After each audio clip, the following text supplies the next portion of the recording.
भारत के स्वदेशी लड़ाकू जेट कार्यक्रम को चुनौती देने वाली चुनौतियों की एक स्पष्ट याद दिलाते हुए भारतीय वायुसेना (IAF) को अब तेजस MK-1 विमान का पहला बैच मार्च 2026 से पहले नहीं मिलने वाला है। द प्रिंट की रिपोर्ट के अनुसार उत्पादन मॉडल की पहली उड़ान के ठीक 2 साल बाद ये समय रेखा लगातार आपूर्ति श्रृंखला बाधाओं को रेखांकित करती है, विशेष रूप से महत्वपूर्ण इंजन घटकों के साथ ही हथियार परीक्षणों ने MK-1 की उन्नत क्षमताओं की पूर्ण प्राप्ति में देरी की है।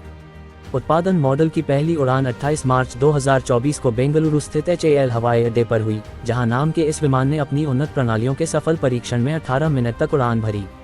यह उपलब्धि तेजस मक-1 के संचालन की दिशा में एक महत्वपूर्ण कदम है, जो हल्के लड़ाकू विमान LCA का एक उन्नत संस्करण है, जिसमें बेहतर एवियोनिक्स, इलेक्ट्रॉनिक युद्धक उपकरण, एक अधिक शक्तिशाली रडार और वायु रक्षा, आक्रमण अभियानों और समुद्री टोही सहित बहुभूमिका मिशनों के लिए सटीक निर्देशित युद्ध सामग्री की एक श्रृंखला शामिल है। हालांकि रनवे से स्क्वाड्रन तक का सफर कई रुकावटों से भरा रहा है।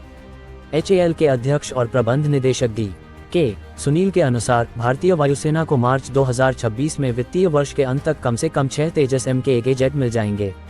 इंजन आपूर्ति स्थिर होने के बाद HAL का लक्ष्य सालाना 16 विमानों का उत्पादन बढ़ाना है।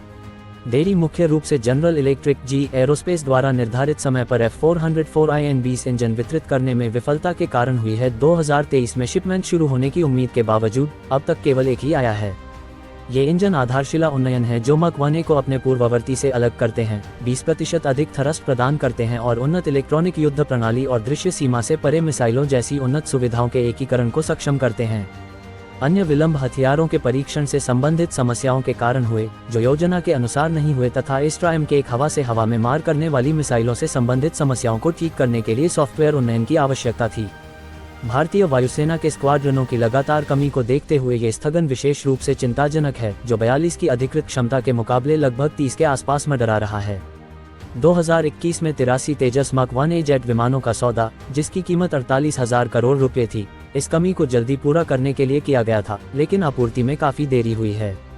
हाल ही में लगभग 67,000 करोड़ रुपए में 97 और विमानों की नई खरीद पर हस्ताक्षर किए गए हैं, जिससे संख्या में वृद्धि होने की उम्मीद है, लेकिन शुरुआती आपूर्ति 2027-28 से पहले नहीं होगी।